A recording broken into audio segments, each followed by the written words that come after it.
Things are good today, Marty. I get to help people that go down the same road as I, and my worst, I've been institutionalized 3 times.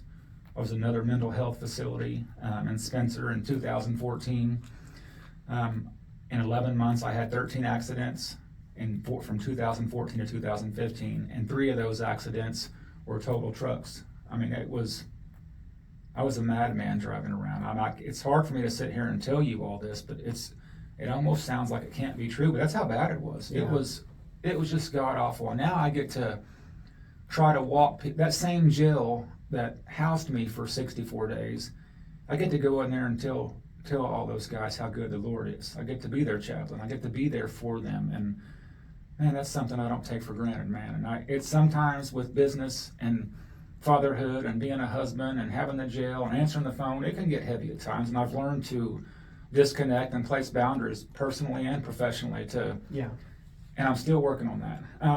But I wouldn't trade any of that for in the world, man, because seeing someone that's doing what I was doing and seeing them fight back and loving them enough for them to love their self. And then once they start to love their self, they start to feel worthy of these good things. Because Marty, good things happen to me every day. And there are still days, and it's almost 9 years now, that I don't feel worthy of those good things, because good things shouldn't happen to people that put their wife and kids through what I put them through. And that's just how I look at it. Now, I know I've been forgiven. I was probably forgiven before I made the act, and I have forgiven myself. But I still don't feel worthy of great things. I'm more worthy, but I still don't feel worthy. Yeah. Does that make any sense? I understand. And I think that's about it. I kind of went. If I know that on Tuesdays you go and help out. Yeah. In the system. Can you talk a little bit about that? Yeah, that's the drug court. We meet every Tuesday afternoon at 3, most Tuesdays anyway, sometimes judges in a jury trial. We review each case, and then at 4 o'clock we call everybody in, and we kind of go over, if they missed a call in. I mean, it's a strict program. I mean, it's a program that's, you almost think it's like, man, this is childish, but you looking back at what you were doing, and you were immature. I needed that structure. I needed that calling in and see if I was green or red in the morning. I needed that the first 3 months calling in at 9, because it teaches you something. I mean, it makes you responsible and accountable. And out of 100 people that go through there, 5 of them may be sober in 2 years, but that 5 that are sober, man, it's amazing. I don't get more of a thrill than anything than seeing someone who society has counted out actually fight back and say, you know what, I am worthy of good things and I can change. And it's not easy. If it was easy, everybody would do it. Like I told you a second ago, you can't keep that gift if you're not unwilling to give that gift away. But when you work on yourself like that, I mean, there's tears. I always tell people, you got to journal. You got to do the time with the working out. I always tell people, when I started running, that's something I never did, Marty. And I know that you run like 4-minute miles. I can't do that. But I try to attack that, and that's my weakness. So I think you make God proud when you attack your weakness, and I also think you rebuke the enemy by doing that, because I never was a runner. I ran a marathon in 17. I'll never do it again, but I ran a marathon in 17. And I always tell people that I work with, I'm not saying you have to go to the gym. I'm not saying that you've got to go run, but you have to find your run and your recovery. Yeah. My run is recovery. You know what running does for you, Marty. You imagine your mental health if you didn't run for a year. It would tank. It would absolutely tank. But all that time you spent chasing that drugs or chasing that alcohol, you have to find some time to be productive, whether it's crossword puzzles, jig, whatever. You have to be intentional, and you have to fill that void, because if you don't, I don't know if I know one person that's sober that hasn't picked up a new hobby or something. Yeah. And the ones that do that, because when you're doing what I was doing, everything's a trigger. I mean, you wake up and you're in withdrawal. So you go out to the garage, you take 2 pills, you drink a chelada, and an hour later you go back to sleep. I've got bigger triggers, but everything in life can potentially be a trigger for me. That's why you have to find something with your time to be productive. Well, and I think that's key.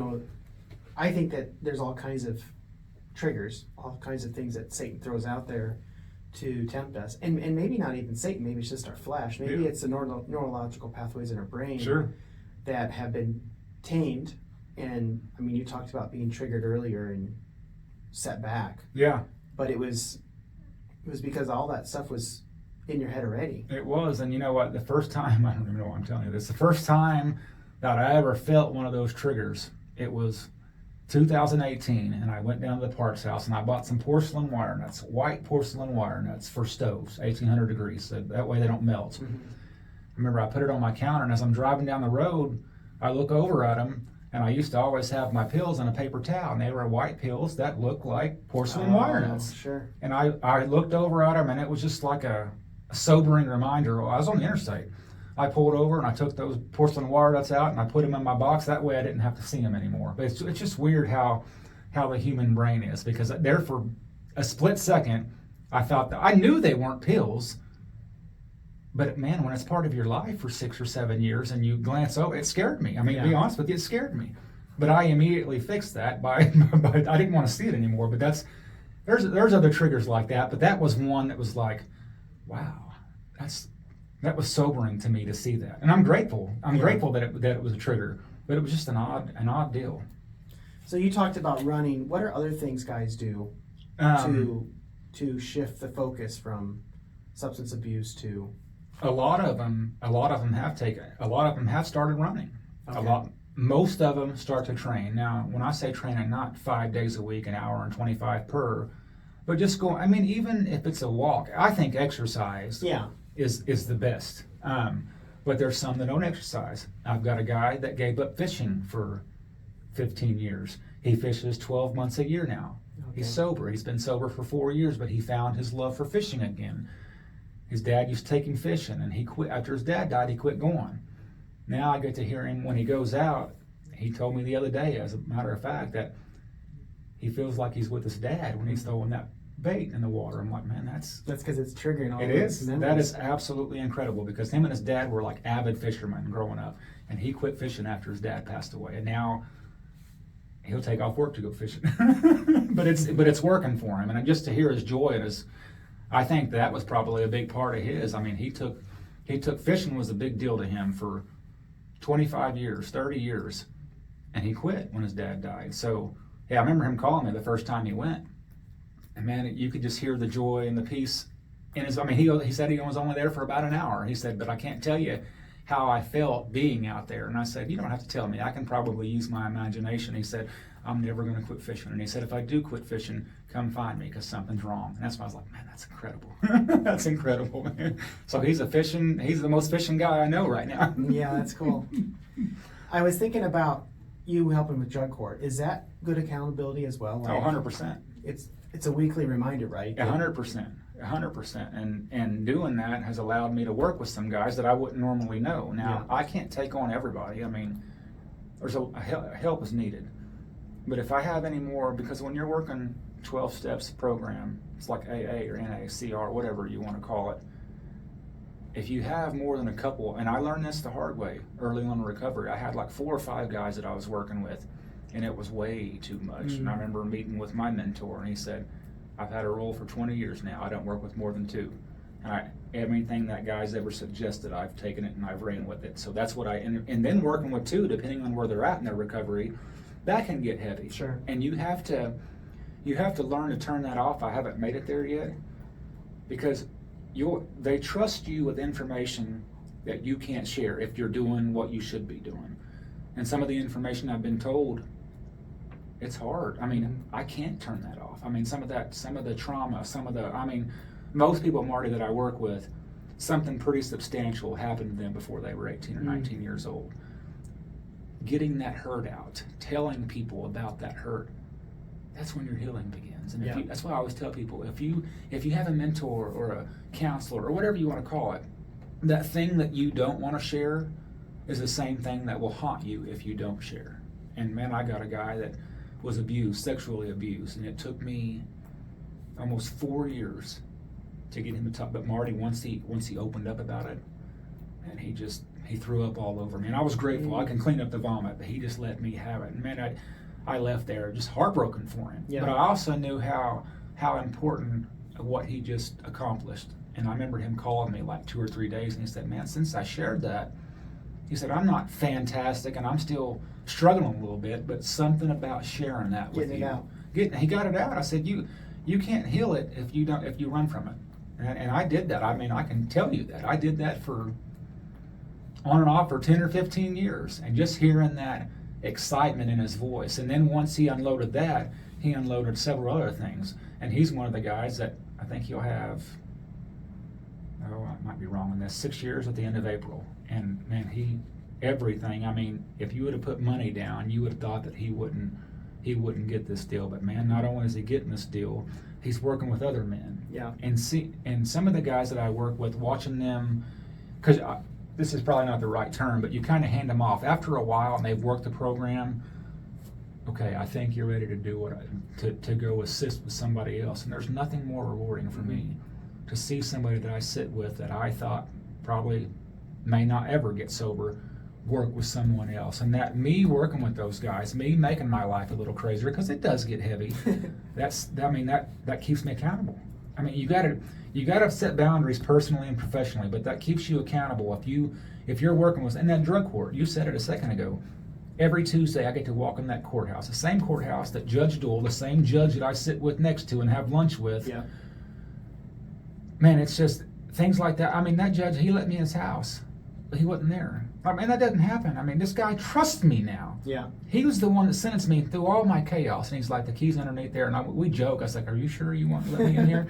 He said, yeah, I'm positive. He said, just fix what I got to fix. And I don't take that for granted, man, because he knows where I was. And I had so many people write me character letters, which I don't know why they did, because my character at that point was, but good, well-known people. I'm like, man, I was probably out of line for asking them, but Marty, when your freedom is lying in the balance, you'll do whatever you can to try to stay. I mean, there was a guy that got sentenced before me that on May 4th or June when I went to Valley Hope, and he had 3 DUIs, and he had a public defender.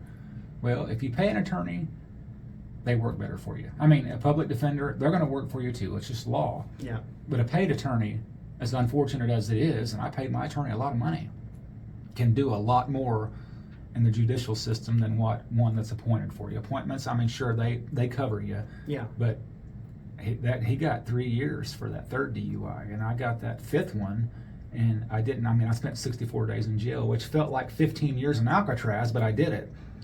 I feel like I got pretty fortunate, but I also feel responsibility of that is everybody knows me. That sounds bad. A lot of people know me because of what I do as far as appliance-wise goes, and I work for Atkins Furniture, so I know a lot of people in town. I lost my train of thought. People know you, trust you. And I was going to bring it too, Marty, and I'm completely drawing a blank. Well, circling back, I mean, moving forward, where do you see yourself 5 years from now? 5 years from now, I see myself still fixing appliances. I also see myself starting to get out of the appliance business. My heart is with people that are struggling. Mm-hmm. My dream, I don't know what this looks like, it's a goal, one day to build like an apartment complex and get businesses involved where these guys that get out of jail, because Marty, when you get out of jail and you've got 5 or 6 things on your rap sheet and you go apply for work, I know people that put some of these guys to work, but if you don't know anybody and you go apply at Burger King or Walmart and they look at your history and they see that you got a felony on there, they won't give them a job. Well, if you're really trying to change your life and you've applied at 15 places and you haven't gotten one call back, it's real easy to start thinking old way. And that's what happens. A lot of times they revert back to old ways. So, you know what, if you're not going to hire me, I might as well just screw up. I mean, that's not the right term, but I've been able to get a few people jobs from individual entrepreneurs. But my goal one day is to get businesses involved where these kids can get out of jail, they have a place to stay, they can work, and that work will pay the mortgage and the utilities and all that. I don't know what that looks like. I've been thinking about that for 3 or 4 years now, but I know how important work is when you get out there. So sort of like sober living plus a job. Yep. Yeah. I don't know how to get, I'm not good on all that nonprofit stuff, but there's got to be a way where, especially some of the kids in Logan County, because Marty, some of these kids, they get out and what they have is the streets. They don't have a mom. Yeah. They don't have a dad. So they need the work worse than anybody needs the work. And then they can't get it because of their past. And look, I get why you can't get it. I mean, I know you got to protect your business. I get that. But man, for those few that really want to do better, it's heartbreaking seeing them struggle like that and not being able to work, and 95% of them will revert back to old ways because they can't get work. I've seen that 24 times. So in other words, they go back to the lifestyle Yeah. because moving forward is too hard. Yeah. And they have too many roadblocks. Well, the common thing that I hear is, man, I'm really trying to do right. I've done right. I was incarcerated for 6 months. I've been out of jail for 2. I took one guy to pretty much every place of employment in Guthrie. And we finally, where did he end up going to work at? He moved away now. But Petty's out here, gave him a job. It's been 4 or 5, the gas station out there. Man, I bet he filled out 50 applications. And it took me, I know the Petty's then, and I still know him. It took me calling him saying, hey, he does have a rap sheet, but can you use him anywhere? And they did. And it was a part-time deal, but Marty was so grateful to have that part-time work. And I remember Marvin calling me and saying, man, I need more people like that. And he's hungry. You know, it's frustrating when you want to eat, but no one will give you a plate. Yeah. You know what I'm saying? Yeah, we've got some guys that work for us that have some stories, and we're happy for them. And those are, what I have found, is those are the guys that are the most grateful for their jobs. They thank you all the time. Yeah. And they generally do really good work. Yeah, no doubt about it. That Because gratitude, they love man. it. Yeah. I mean, when you realize how fortunate you are to have a job, and you realize that someone took a chance, you don't take it for. I think human nature, maybe not for everybody, it's really easy to get so caught up and so busy that you do take things for granted. I mean, common things. I'm healthy, but when you're living life in that fast lane like that, gratitude is the last thing on your mind. But when you get away from it, and somebody takes a chance on you, and somebody invests in you, it's just a different level of gratitude. So those guys, I get that. Well, I'm thinking about your story. You very much had that victim mentality where the world revolved around you. Yeah. But it flipped that morning of, and you became an attitude of gratitude. Yeah. That your wife would slow down, roll the windows down. So yeah, that attitude of gratitude, I think, can actually potentially help us get out of that. No doubt about it, man. And man, for nobody to know that I was trustee yet, and for them to drive by that jail, she doesn't drive on Broad Street very often. I don't believe in coincidences, and I don't know where I would be without that morning, but I know that morning changed my life. Yeah. I'm grateful for that morning. Now, I probably wouldn't have told you that when I seen my kids for the first time in 31 days or 29 days or whatever it was, but you can't tell me he didn't orchestrate that moment. I have no doubt in my mind. Well, it's like me telling you about that truck, that last accident I had. You don't hit a tree, and I get if you're asleep, you're not as tight, and you don't get as hurt. But Marty, the only place that wasn't caved in from the hood to my tailgate was where I was sitting. I might be crazy, but it's almost like he came down. His hand came down at that time, and he saved me.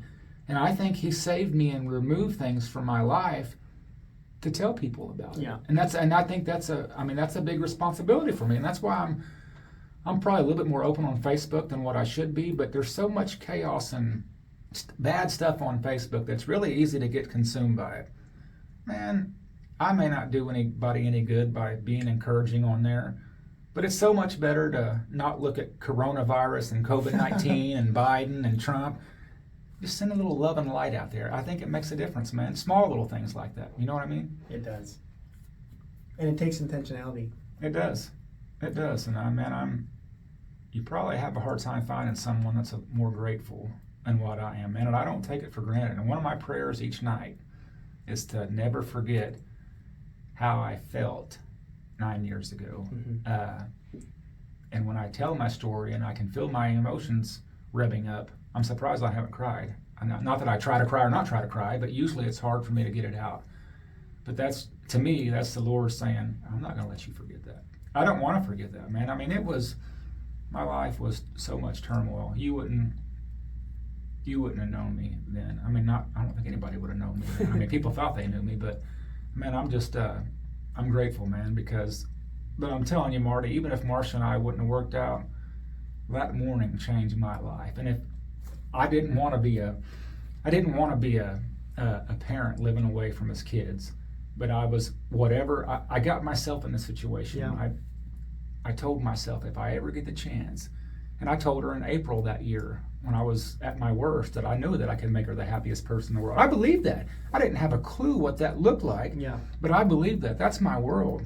Another thing, thinking about, I didn't touch on this earlier either, is we lost Dad November 20th of 20. We lost Mom December 29th of 23, just recently.